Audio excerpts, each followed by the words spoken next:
The Nexus Prime station hung in the cold darkness of space like a metal spider web.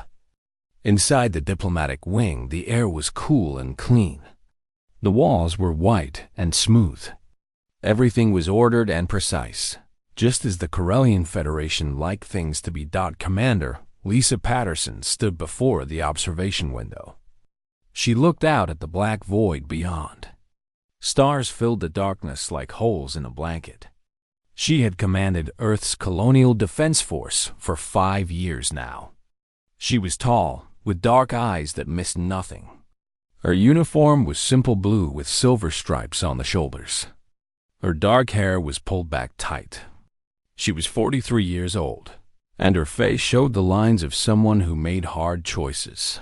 The door behind her hissed open. An aide stepped in, his face nervous and pale. "Commander Patterson," the aide said. "Ambassador Kale has arrived. The meeting room is ready." Lisa nodded. She had been waiting for this meeting for 3 days. The message from the Corellian Federation had been clear. Something important. Something that could not wait. Now it was time to find out what it was. The meeting room was small and cold. A large table sat in the middle, made of dark stone. On one side was a comfortable chair for Lisa. On the other side stood a device. The device was metal and glass, designed to hold a being of a very different shape than a human. Ambassador Kale emerged from the transport chamber. Lisa had never seen a Corellian before. She had seen pictures, but pictures did not prepare you for the real thing. Kale was made of crystal. His body was tall and angular, shaped like fractured ice. Light passed through his form in strange ways. His body was clear and blue, with shapes and lines moving inside him. His face, if you could call it a face, had no eyes or mouth. Instead, there were areas where light bent differently, creating the impression of watching and thought. "Commander Patterson," Kale's voice came from a speaker. It was smooth and cold, like wind moving through frozen caves. "I am Ambassador Kale of the Corellian Federation. I am grateful for this meeting." Lisa sat down across the table from him. She remained calm. She had trained for contact with alien species, but nothing really prepared you for the strangeness of it. "Ambassador Kale," Lisa said, "welcome to Nexus Prime. Your message suggested this meeting was urgent." Kale was quiet for a moment. The light inside his body moved and shifted. It was his way of showing emotion, Lisa guessed. Concern, perhaps. Fear. "Commander Patterson, I have come to Earth to deliver a warning," Kale said. "The warning is simple, and the truth is terrible. Your species must prepare for invasion. Your world must prepare to surrender." Lisa did not move. She kept her face calm, but her mind was working fast. "Invasion by whom?" she asked. "The Thren Dominion," Kale said. "They are a military empire that controls 17 star systems. They have never been defeated. They have never met a species that could stand against them. They have decided that Earth is valuable. They are preparing an invasion fleet. Within 4 weeks, perhaps 5, they will arrive in your system." Lisa leaned back in her chair. This was the nightmare that every military commander feared. It was the reason Earth had been building space defenses. It was the reason she had pushed for more funding, more ships, more weapons. "How do you know this?" Lisa asked. "The Corellian Federation has sources within the Thren military structure," Kale said. "We know their plans with certainty. We have studied the Thren military capabilities for 40 years. We have watched them conquer worlds. We have analyzed their weapon systems, their tactical formations, their command structures. We have also studied your world and your military." The light inside Kale shifted and bent. It was a sad gesture, Lisa thought. "Your military is not equipped for this war," Kale continued. "I say this not to insult your species. I say this because it is the truth. Your technology is approximately 300 years behind Thren technology. Your weapons can do some damage, but the Thren will destroy your orbital defenses in minutes. They will land troops. They will conquer your planet. The invasion will take approximately 4 months. And the casualties? Lisa asked. Significant, Kale said. Billions dead, most likely. Your species will survive, but as a conquered people. You will serve the Thren. Your world will be stripped of resources. Your people will be slaves. Lisa's hands rested on the table. She did not clench them. She did not show anger. But inside, something hard and cold was forming. So you came here to tell us to surrender, Lisa said. To give up without a fight. Yes, Kale said. The light in his body was bright now, almost urgent. This is not shame, Commander Patterson. This is survival. The Thren cannot be defeated in military conflict. They have never been defeated. But they are not cruel in their occupation. They follow their own rules. If you surrender before the invasion, you can negotiate terms. Your people will live. Your world will be preserved. If you fight, millions will die, and you will lose anyway. Lisa stood up. She walked to the window. The stars looked the same as before, but everything had changed. Humanity has faced extinction before, she said quietly. We survived ice ages. We survived disease. We survived wars that killed hundreds of millions. We learned to be difficult to kill. The ice ages and the wars were fought between humans, Kale said. You had no choice but to adapt. But those conflicts are not relevant to galactic warfare. You cannot adapt in the time you have remaining. You cannot develop weapons you do not possess. Surrender is the logical choice. Surrender is the only choice that saves human life. Lisa turned back to face Kale. Ambassador, I appreciate your concern. I truly do. But Earth does not surrender before the fight has even begun. We will defend ourselves. We will resist. We may lose, but we will not go quietly. Kale was silent for a long time. The light inside him moved in complex patterns. You are making a mistake, Commander Patterson. I have tried to warn you. I have tried to save your species from pointless death. You have refused. This is a human trait I do not understand. Humans seem willing to die for pride. Humans seem willing to destroy themselves rather than accept the logical conclusion. Maybe that is why we survived so long, Lisa said.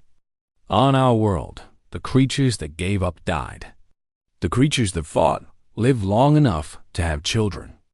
That trait is written into our bones now. We cannot simply abandon it because it is not logical. Kale moved toward the transport chamber. His crystal form reflected the light in broken patterns. Then I can only hope your pride is worth the blood you are about to spill, Kale said. Goodbye, Commander Patterson. I hope I am wrong about the outcome, but I do not believe I am. The transport chamber glowed. Kale disappeared back to his ship. Lisa stood alone in the meeting room. Outside the window, the stars continued to shine, but now they seemed cold and hostile. Now they seemed to hold the approach of something dangerous. Lisa pulled out her communicator.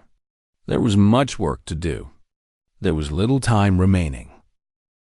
The Thren invasion fleet arrived exactly on the day Ambassador Kale had predicted.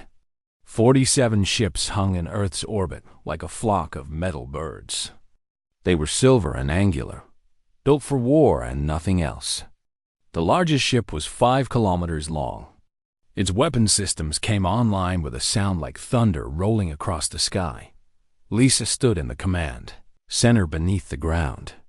The walls around her were filled with screens showing the Thren fleet. Officers moved quickly, but did not panic. Lisa had trained them well. They knew what was coming. They had prepared. Weapons ready? Lisa asked. Ready, Commander, said Major James Gordon, the weapons officer. All ground-based systems are armed. The 3 orbital platforms are standing by. How long until they begin bombardment? Lisa asked. Preliminary scans suggest they are beginning orbital weapons lock now, Gordon said. Estimate 5 minutes to first strike. Lisa nodded. 5 minutes.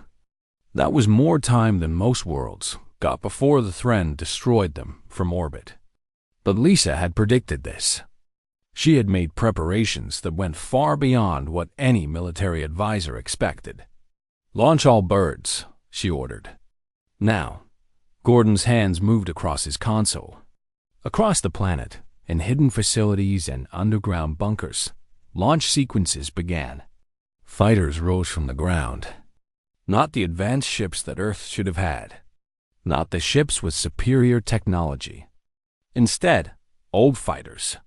Planes from Earth's past recovered and modified. F-15 Eagle fighters that had flown for 90 years. They were fast. They were reliable. They did not rely on computer systems that the Thren could hack. The first Thren strike hit the primary defense station. The explosion was enormous. The ground shook. Alarms screamed through the command center. A station that could hold 1,000 soldiers was simply gone, vaporized, erased. But there were 17 more defense stations. The Thren did not know this. The Thren had predicted 3 major stations, 5 smaller stations.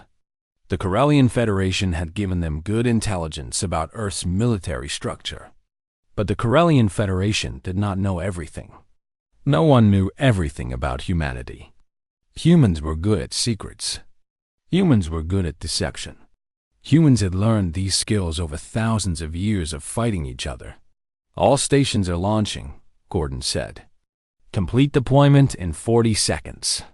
The Thren continued their bombardment, destroying the known stations with precision and fury. Their weapons were accurate. Their aim was perfect. But they were destroying empty targets. The human soldiers had already left. The human weapons had already launched. 240 fighters rose into Earth's atmosphere. They were old. They were slow. But they were piloted by humans. And humans had something the Thren did not expect. Lisa's daughter had been a pilot. Her name was Amy. She had died 7 years ago in an accident during training. Lisa had never recovered from that loss. But she had taken her daughter's training notes and copied them to every pilot in the Defense Force. Amy's notes taught something that no manual could explain. They taught how to fly with instinct, how to feel the aircraft as an extension of your own body, how to see 6 moves ahead without thinking about it. One of the best pilots in Earth's fleet was a young man named Kevin Hayes. Kevin was 26 years old. His hands moved on the control stick with precision and grace. He was flying an old F-15, one that was more than a century old. The engine made sounds that would have been deafening to anyone outside the cockpit. The whole ship shook with the effort of climbing into the sky. 2 Thren interceptors coming at my 6, Kevin said into the radio. His voice was calm. He had flown combat simulations 1,000 times. This was just the same, except now the explosions were real. He pulled the stick hard. The old fighter twisted through the air with surprising agility. The Thren interceptors were faster. They were smarter. They used artificial intelligence to track and predict human movement. But Kevin was not thinking about the problem. He was not calculating angles. He was feeling the air. He was flying the way his instructors had taught him, the way Amy Patterson's old notes had showed him. The first Thren interceptor locked its weapons on Kevin's fighter. The Thren pilots, flying in their armored ships far above, watched Kevin's heat signature through their sensors. They predicted his movement 3 seconds into the future. They fired their weapons with perfect accuracy. Kevin was already gone. His instinct had told him to move before the weapon ever fired. He twisted left, then down, then rolled his aircraft. The Thren missile passed through the space where he had been a moment before. But his fighter was already somewhere else. Kevin's old aircraft did not have the fancy tracking systems of the Thren ships. What it had was simplicity. What it had was a real human sitting in the cockpit, making decisions that no computer could anticipate because they came from instinct and experience rather than logical calculation. Kevin's missiles were older too, much older, but they were solid and reliable. He locked onto the first Thren interceptor and fired. The missile traveled through space and hit the Thren ship directly. The explosion was small compared to the size of the Thren ship, but it was enough. The Thren interceptor tumbled out of control, across the sky. This same battle was happening 240 times over. Human pilots fighting an old aircraft against new technology. The human pilots were not winning through superior weapons. They were winning through something else. They were winning through adaptation, through prediction, through the ability to see what was coming and change their minds at the last second. One human fighter went down, then another, then 5. But 20 Thren ships were damaged. 6 were destroyed. And the human pilots kept rising. They kept fighting. They did not break formation and run. They did not surrender. They kept coming. After 1 hour of combat, the Thren fleet commander made a decision. The fighters were not the real threat. The real threat was that the humans were not behaving as predicted. The Thren had won 17 wars. They had conquered 17 worlds. Every world had followed the same pattern. First, orbital bombardment destroyed the military. Second, ground troops landed. Third, the world surrendered. Earth was not following this pattern. The Thren commander ordered the fleet to move into planetary landing position. Ground forces would land. Thousands of Thren soldiers, equipped with the best weapons in the galaxy, would descend to the surface. The humans would see the power of the Thren military face to face. They would see that they were outmatched. They would surrender then, but the Thren commander did not know what would happen when his soldiers touched Earth's ground. He did not know what waited for them in Earth's forests and mountains and deserts. He did not know that Earth was about to teach him a lesson that no one in the galaxy wanted to learn. Lisa watched the dull Thren landing craft descend from orbit. She turned to Major Gordon. "Begin Phase 2, she said. "Send the ground forces to intercept. Show them what Earth is made of." The old fighters fell back. They had done their job. They had proven that humans could fight. Now it was time to prove something else. It was time to prove why Earth was not a prize to be conquered. It was time to prove why Earth was a danger to anyone foolish enough to land on its surface. Kevin Hayes landed his damaged fighter at a hidden airbase.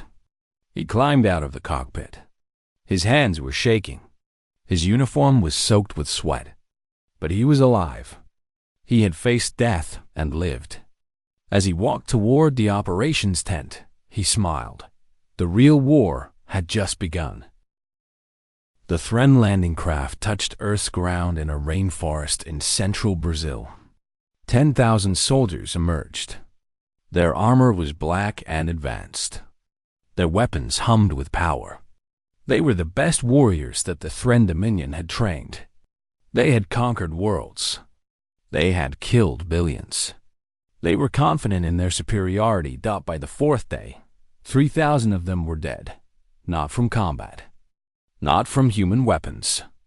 They were dead from infection, from disease, from their own immune systems failing to recognize the threats that surrounded them. Dr. Susan Wells sat in her field hospital. The walls were made of plastic sheeting. The equipment was basic and old. But she was a good doctor. She was 62 years old, and she had treated human patients her entire life. Now she was studying something new. She was studying what happened when alien soldiers encountered Earth's biology. "This one is Velzar," said Corporal David Kim, one of her medical assistants. "He's a Thren commander. His armor was damaged in combat. He has open wounds." Susan looked at the Thren soldier. He was tall, and his skin was gray and thick. His body was shaped differently from human bodies. He had extra joints in his limbs. His blood was a dark purple color. But inside, he was dying. What is killing him? Susan asked. Infection, David said. A simple bacterial infection.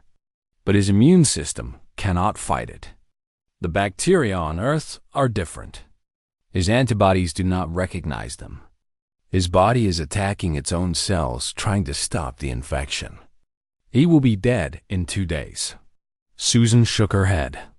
This was worse than she had expected. The Thren soldiers were not just dying from the diseases. They were dying because Earth was poison to them. Not intentional poison. Just the natural state of an alien world. She turned to Velzar. His eyes were open. He was intelligent. She could see consciousness in his gaze. You are dying, Susan said simply. Your body cannot fight Earth's diseases. Do you understand? Velzar made a sound. It was a language that Susan did not speak. But the meaning was clear. Pain, fear, confusion. Earth is not like your world, Susan said. Your world is clean. Your world has few predators. Your world has few diseases. You evolved in a safe place. Your immune system never had to fight. But Earth is different. Earth is deadly. Over the next week, Susan treated 600 Thren soldiers. 390 of them died. The ones who survived had severe injuries. Their armor protected them from weapons, but it could not protect them from air, from water, from the simple fact of being alive on a world that had no interest in their survival. The Thren, Commander Velzar, was still alive. His infection had spread, but Susan had treated him with every antibiotic she had. Her medical skills had given him one more day of life. Then another, and another. After a week, his condition stabilized. His immune system had learned to fight the bacteria, but the cost was high. He was weak. He could barely stand. Lisa came to the hospital to question him. Why are your soldiers dying? Velzar asked. His voice was weak and rough. You live on this world. You are not immune to these diseases. We are not immune, Lisa said. We have learned to live with them. Our ancestors came to this world. Many of them died. But the ones who survived passed their strength to their children. Over millions of years, we evolved. We learned. Our immune systems learned. Our bodies learned. This world made us strong, or it killed us. There was no middle ground. She leaned closer. Your species evolved on a safe world, Lisa said. Your armor protects you from weapons. But armor cannot protect you from biology. It cannot protect you from the air itself. Every breath you take on Earth, you are dying a little. Every drop of water you drink carries organisms that your body has never encountered before. Your world was comfortable, but comfort makes you weak. Velzar was quiet for a long time. How many of my soldiers are dead? He asked. 60,000, Lisa said. It was not the truth. Only 3,000 were dead, but she was fighting a war. She was allowed to lie. Ve Lazar closed his eyes. The Thren commander made a report to the fleet above Earth. He told them about the infections. He told them about the soldiers dying from simple exposure to Earth's environment. He recommended a change in strategy, but the fleet commander did not listen. The fleet commander was still confident in Thren superiority. 2 Thren soldiers were easily equal to 1 human warrior. Even with the disease problem, they would win. The ground forces simply needed more support. The fleet would bombard the locations where humans gathered. Slowly, the humans would be killed. The Thren would take the planet. A new storm was forming over the Atlantic Ocean. It was a hurricane, one of the largest that meteorologists had ever recorded. It was moving toward the area where the Thren had established their primary base. Lisa had seen the weather reports. She had made a prediction. She had moved her forces. She had prepared for what was coming. The hurricane hit with wind speeds of 300 kilometers per hour. The rain fell so hard that a person could not see more than a few meters ahead. The lightning struck constantly. The ground itself seemed to shake with the power of the storm. The Thren base was built for war, not for weather. The storm tore it apart. The artificial structures fell. The supplies were scattered. The Thren soldiers huddled inside their buildings, watching the fury of Earth's natural forces. On the human side of the conflict, soldiers moved through the storm with practice and care. They had weather suits. They had been trained in survival on Earth. The hurricane was dangerous, but it was known danger. It was danger they could predict. It was danger they could prepare for. When the hurricane passed, the Thren base was destroyed. The Thren commander sent another report. He requested orbital bombardment of the hurricane zone. He wanted to destroy the storms from space. He did not understand that storms could not be bombed. They could not be defeated. They were Earth itself fighting back. Dr. Susan Wells sat with Velzar in the hospital. He was recovering slowly. His body was learning to fight Earth's diseases. But the process was slow and painful. "Your world is designed to kill," Velzar said to her. "It is designed to destroy any life that comes here. This is not a planet. This is a weapon." "My world is just a world," Susan said. "It is harsh. It is difficult. But humans learn to love it. We learn to understand it. We learn to survive in it. That made us what we are." She pointed to the window. Outside, the sun was setting over a green forest. The forest was beautiful, but it was filled with thousands of creatures that would kill you if they could. It was filled with diseases. It was filled with danger. "This is Earth," Susan said. "Welcome to the Deathworld." 30 days after the first Thren soldiers touched Earth's ground, 100,000 were dead. Not in battle. In hospitals. In sick beds. From disease. From infection. From the simple fact that their bodies could not survive on a world that had spent billions of years learning to kill anything that did not belong. The Thren fleet commander made a decision. The reports were clear. The ground invasion was failing. The humans were not defeated. The soldiers were dying faster than replacements could arrive. The weather was worse than expected. The diseases were worse than expected. The human resistance was stronger than expected. The fleet commander wanted to destroy the world. Bring all weapons to bear. Kill every human. Kill the entire planet if necessary. Better to destroy it than to admit defeat. But the Thren Leadership Council on the homeworld disagreed. Destruction was not the Thren way. Conquest was. Domination was. The Thren were superior. They would find a way to defeat the humans. They would not run. Lisa knew this was coming. She had studied alien species. She had studied military history. She had spent years preparing for this moment. The Thren would not give up easily. But they were losing. The question was how to make them understand that they had already lost. "We take the war to them," Lisa said to her command staff. Kevin Hayes was there. Marcus Collins was there. Susan Wells was there. These three were the best that humanity had to offer. "The Thren Command Center is located here," Lisa said, pointing to a map on the screen. The location was a mountain valley, 200 kilometers from the nearest human base. The valley was in the deepest jungle.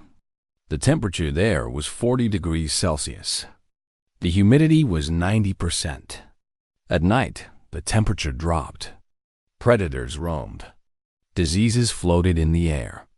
"To get there, we travel through the jungle," Lisa continued. "For any Thren soldier, it would be suicide. For us, it is just difficult. You are talking about a suicide mission, Marcus said. Marcus was 40 years old. He had been a combat officer for 20 years. He knew the difference between brave and stupid. I'm talking about ending this war, Lisa said. We go in. We take the command center. We show the Thren that there is no place on Earth that is safe from us. We show them that this world will kill them no matter where they hide. Kevin nodded. He understood. A display of strength was sometimes worth more than actual strength. I will pilot, Kevin said. Whatever you need. We will have 4 troops, Lisa said. Kevin will provide air support. Marcus will lead the ground assault. Susan will come to treat any of our soldiers who are injured. I will lead the overall operation. Marcus wanted to argue, but he did not. He had served under Lisa for 5 years. She was the best commander he had ever known. If she thought this would work, it would work. 3 days later, they were ready. The team consisted of 40 soldiers. The best Earth had. They carried weapons that were old but reliable. They wore uniforms that were light and quick-drying. They had maps and supplies. They had something else, too. They had the knowledge of how to survive on Earth, the knowledge that the Thren did not have. They entered the jungle at night. The darkness was complete. The sounds were constant. Strange animal calls filled the air. The insects were large and aggressive. The humidity made it hard to breathe. For the Thren soldiers, this jungle would be hell. For the humans, it was just home. Kevin flew above them in an old helicopter, 200 meters up. His eyes scanned the ground for Thren patrols. The Thren had superior technology, but the jungle did not care about technology. The jungle cared about patience, about knowing where to step, about understanding the rhythm of the forest. They found the first Thren patrol on the second day. A squad of 10 soldiers, all in heavy armor, all looking miserable and afraid. The jungle was killing them slowly. Every step was torture. Every breath was painful. Marcus's team moved around them without being seen. No combat was necessary. The Thren soldiers were too weak to be a threat by the 3rd day. They were close to the command center. The mountain valley appeared through the trees. It was beautiful. It was beautiful. It was green and lush and deadly. Lisa could see Thren structures, weapons, defensive positions. Incoming, Kevin said over the radio. 2 Thren fighters coming your way. Estimate 5 minutes. Lisa made a decision. There was no time to hide. There was no time to be clever. They would walk straight in. They would use the only weapon that the Thren could not stop. They would use the fact that Earth itself wanted them to fail. The team moved out of the trees. They walked toward the command center in the daylight. The Thren defenders saw them coming. For a moment, everything was still. Then the valley exploded with weapon fire. Thren soldiers fired from their positions. The humans dove to the ground. But the fire was not as accurate as it should have been. The Thren were sick. They were weak. Their hands shook. Their breath came in gasps. Kevin brought the helicopter down low. His door gunner fired on the Thren positions. The Thren soldiers scattered, trying to take cover. Marcus's team advanced. 50 meters. 100 meters. 200 meters. The Thren kept firing, but the humans kept moving. For every Thren soldier that fired, one was coughing. One was vomiting. One was dying. They reached the command center. The doors were locked. Marcus used explosives. The doors fell open. Inside, they found Velzar. The Thren commander was standing at a communications console. He was thin now. His color was wrong. The diseases had taken much of his strength. Lisa faced him across the room. "It is over," Lisa said. "Your soldiers are dead or dying. Your bases are destroyed. Your fleet is damaged. Earth will not be conquered. Velzar raised his hands. His weapon was on the ground. He had chosen not to fight. I know, he said. I have known since the first week. Your world is not a prize to be conquered. Your world is a trap. He looked at Lisa with something like respect in his eyes. The Thren believed that technology would win this war, Velzar said. We believed that if we had superior weapons and superior armor and superior strategy, we would win. We did not understand that you cannot defeat a world. You cannot conquer a place that is actively trying to kill you. You cannot win against a species that evolved in such a place. You are not as strong as we are, but you are adapted to be strong in the only place that matters. Your home. Susan came forward. She helped Velzar to sit down. She could see that he was barely alive. But he would live. He would carry the knowledge of Earth back to the Thren homeworld. He would tell them what had happened here. Lisa activated the communication system. The message was broadcast across all Thren frequencies. The message was also broadcast to the Earth forces. It was broadcast to the world. To the commander of the Thren fleet, Lisa said. Your invasion has failed. Your soldiers are dying. Your bases are destroyed. You can choose to continue this war and watch more of your soldiers die. Or you can withdraw. You can leave Earth in peace. This is your only choice. She paused. Then she added the final part. This is the last warning. The next strike will be a total offensive. There will be no mercy. Not because we are cruel, but because this is our world. And we will defend it with everything we have. In the orbital command center, the Thren fleet commander received the message. He looked at his reports. Over 200,000 soldiers dead or dying. 6 major bases destroyed. 12 ships damaged beyond repair. The ground forces in complete collapse.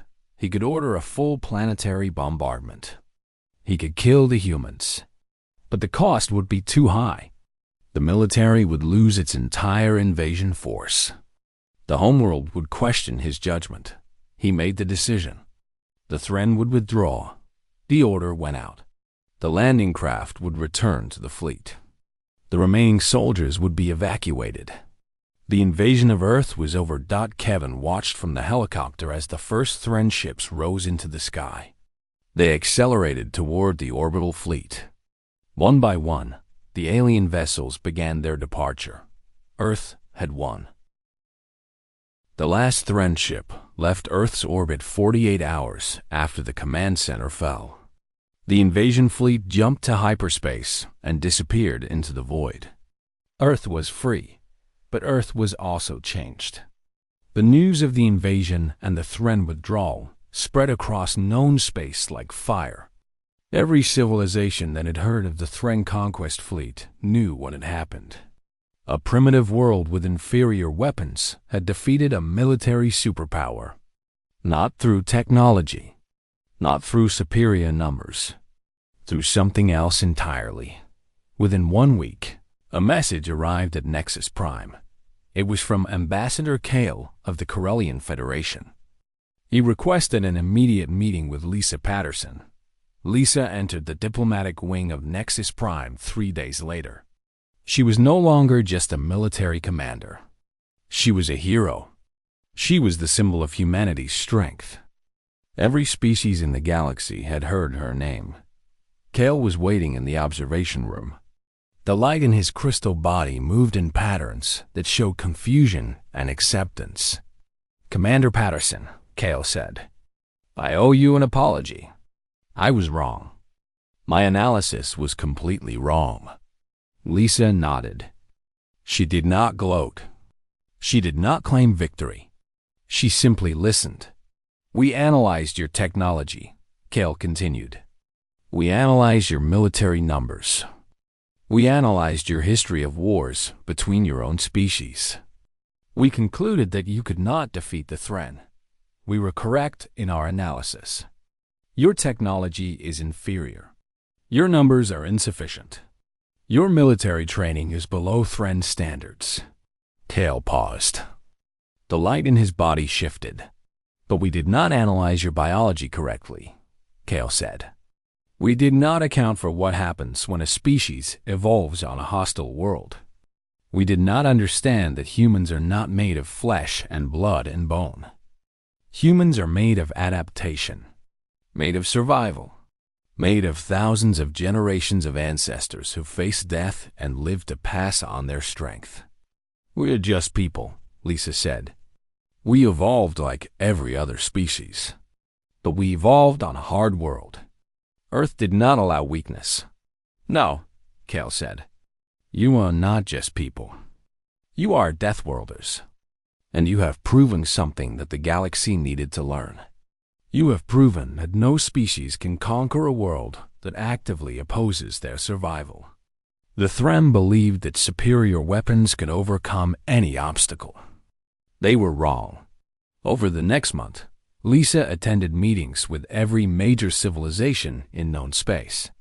The Corellian Federation, the Vex Collective, the Stellar Alliance, the Dominion of Free Worlds. They all wanted to understand. They all wanted to know what had given humanity the ability to defeat the THR, and Lisa told them the truth. She told them about Earth's climate, about the diseases, about the predators, about the constant struggle that had shaped human evolution. She told them about Kevin's pilots flying old aircraft with instinct rather than calculation.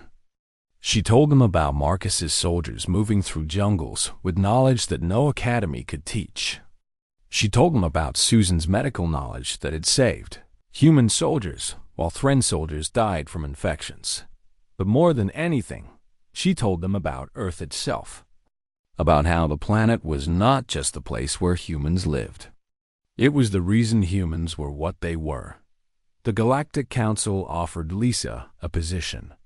They wanted her to represent Earth. They wanted her to be the voice of humanity on the stage of interstellar politics. Lisa accepted, but she added a condition. Earth's military independence would be absolute. No Galactic Council member would be permitted to direct Earth's defense forces. No other species would have authority over Earth's military decisions. The Council agreed. There was no argument.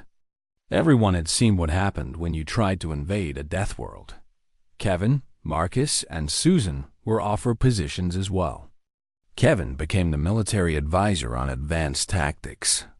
His understanding of how to use inferior equipment with superior instinct was valuable to every military in the galaxy. Marcus became the strategic advisor for planetary defense. His knowledge of how to fight on hostile terrain was studied by military academies across known space.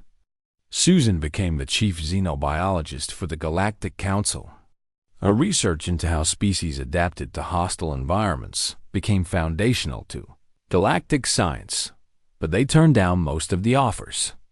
They wanted to go home. They wanted to return to Earth. 3 months after the invasion ended, Lisa stood on a hillside in what had once been the Thren's primary base. The base was gone now. The jungle was already reclaiming the land. Green vines were growing over the Thren structures. Small animals were moving through the ruins. Earth was healing. Kevin came to stand beside her. He looked down at the valley below.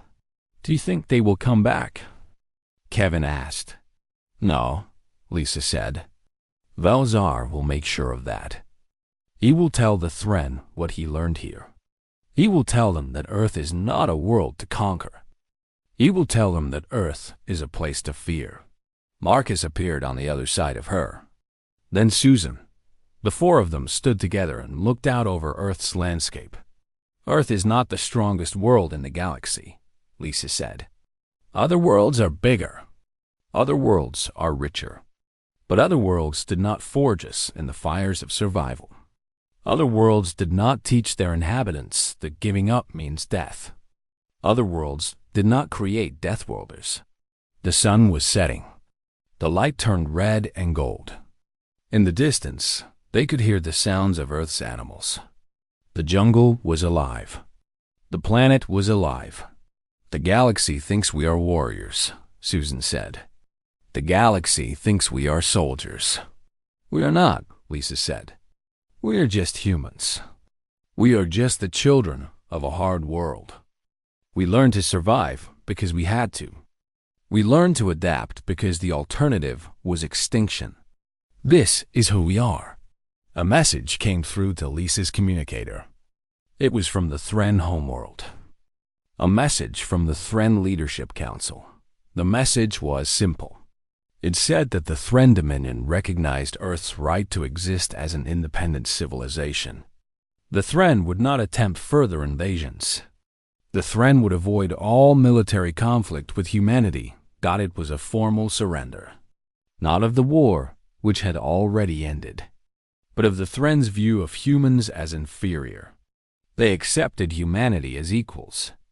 More than equals.